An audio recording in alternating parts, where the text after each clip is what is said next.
topic ngayon sa social media ang nagsisitaas ang mga presyo ng krudo. Ang biruan tuloy online para raw itong grades ng kaklase mong first honor. Top-notcher ang dating. Pero meron daw mas malupit na achiever na sumisikat ngayon online. Meet Benjamin o Bench. Nakasungkit lang naman siya ng scholarship grant in not just one, not two, not even three, but 7 prestigious universities sa Amerika at Germany. Wow! Back then, I had a strategic plan. Mayroon lamang po akong mga pangarap na school and nag-search po ako ng school na free tuition and also nag-offer po ng full ride scholarships. Ang ating Pinoy Pride ninigawan ng Arizona State University, University of Arizona, Xavier University sa Ohio, Syracuse University sa New York, Bentley University sa Massachusetts, Merrimack College sa Massachusetts, at Jacobs University sa Germany. Kapag pinagsama-sama ang 7, tinatayang nasa 11 million pesos ang halaga ng mga financial scholarship ni Bench. It felt really surreal po. Laking pasasalamat ko po rito sa mga school na tumanggap sa akin. Pero ang napiling eskwelahan ni Bench, yung may pinakamataas na offer, ang Xavier University, Ohio. Aabot daw kasi ng 7 million ang halaga ng scholarship grant niya para sa 5 taon na pag-aaral ng kursong napili niya, Bachelor of Science in Architecture. Bukod kasi sa magaling siyang mag-drawing, pangarap daw ng ama niyang magkaroon ng architect sa pamilya. We don't have a house pa po, so you know, it would be great na I will be the architect of our future house. Sa likod ng glamorosang tagumpay na ito na tinatamasa ni Bench ay isang binatang malaki raw ang inggit sa ibang mga bata. Tubong Santo Tomas Isabela si Bench. Bata pa lang daw siya noong ipaalaga siya ng kanyang mga magulang sa malapit na kamag-anak. I'm very grateful for my adoptive mother for adopting me po. So, ayun po, siya po ang nagpalaki sa akin, nagpaaral. Yung tita niya po, gustong-gusto niya si bebe nung bata siya. Marami akong anak, hindi ko masyado maalagaan sila, kaya binigay ko sa kanya. Yun, ma'am, ang problema nga namin, ma'am, yung financial. Dahil hindi lumaki kasama ang mga kapatid, hindi raw naranasan ni Bench makipaglaro sa ibang mga bata. I felt sad po kasi hindi po ako nakakalabas. Yung hanggang sa window lang po ako tumitingin sa ibang bata na nag-e-enjoy na naglalaro sa labas.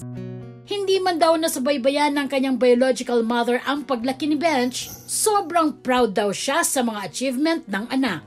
Ben, congrats along. Proud ng mama mo dahil yung lalabas ako, may nakakita sa akin ng tao, sabi nila sa akin, Gemma, congratulations, ang galing-galing naman ng anak mo. Dahil sa kanyang naging sitwasyon, kasama na ang paghikayat sa kanya ng adoptive mother na mag-aral mabuti. Niyakap na ni Bench ang pagiging isang achiever. I grew up living with my tita, reading a lot of books, doing researchers. Why don't we take a break? Okay, mag-break muna tayo and then ipapasyal kita sa Manila. Bukod pa doon, we will celebrate your admission in 7 universities sa ibang bansa. Ang galing mo naman talaga. Alam mo, manang-mana ka talaga sa akin eh. Dahil milk tea raw ang naging comfort food ni Bench noong high school, dito ko siya dinala sa isang bonggang milk tea shop para mag-food trip. Para mas maging masaya ang aming kwentuhan, may naisip ako. Dahil English daw ang kanyang favorite subject, may ibibigay ang team na English word para amihan tayo ng synonyms. Okay? Okay, first word. Big. Huge. Big, ano tawag doon? Yung malaki. Oh my gosh. No. Giant. Giant. Well, pwedeng giant. Titan. Langopya. Count. Relax. Serenity. Inhale. Question? Inquire. Question? What? Hay nako, kumain na nga lang tayo, Bench.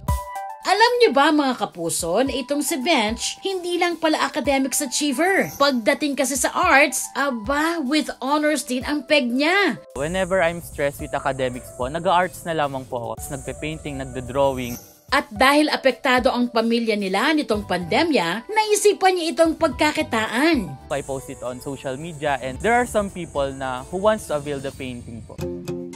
Nako, tsak mag-enjoy si Bench dito sa susunod naming destinasyon.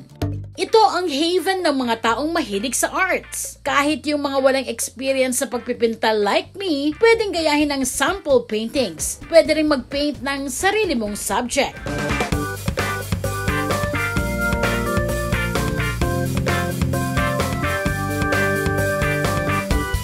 After more than 2 hours,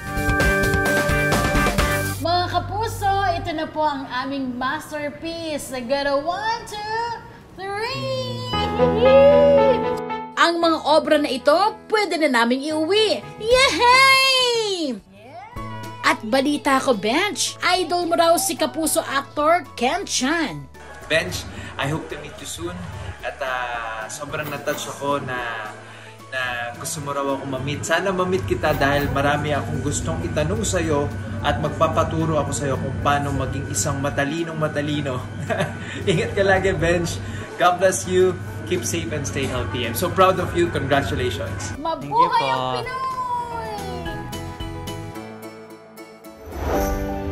Salamat sa inspirasyon at karangalang dala mo, Bench. Paghusayan mo ang pag-aaral sa ibang bansa and make your kababayans and family proud. Ang mga matutunan ko po in the United States, I will bring it back here in the Philippines po.